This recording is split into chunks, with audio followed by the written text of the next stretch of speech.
将你自制万能百搭的红豆馅儿，这应该是最省时省力的做法了。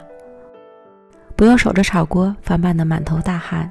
只需借助烤箱就可以做出细腻不出油的红豆沙，千万别错过，赶快一起来做吧。250克干红豆洗净后提前泡发，控净多余的水分，倒入到电饭煲里，加入比平时煮米饭多一些的水量，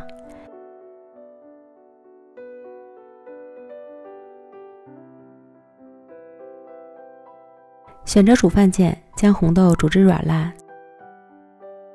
煮熟后控净水分，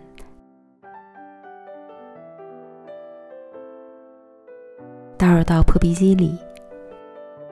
加入90克玉米油，80克白糖，不能吃甜的可以用零卡糖或是木糖醇来代替，150克麦芽糖浆，麦芽糖浆是那种白色透明的，选择果汁键打成细腻的红豆泥，打好后倒入到烤盘里，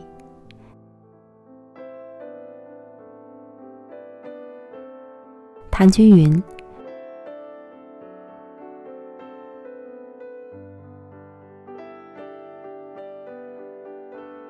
送入烤箱，上下火210度。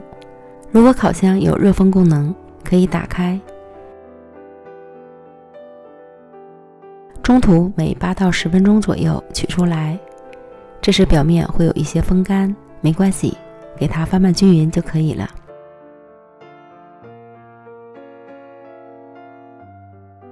继续送进烤箱，经过3到4次左右的烘烤翻拌，这是烤了25分钟之后的状态，已经可以成团，不粘刮刀了，并且质地是比较硬挺的，推开可以看到内部很细腻，给它摊开冷却至凉透，省时省力懒人版的红豆沙就做好了。这个方法做出来的红豆沙光滑细腻，也没有出油的情况，延展性也非常好，特别容易整形，无论做任何糕点都很百搭，推荐朋友们一定要试试，真的是太省力气了。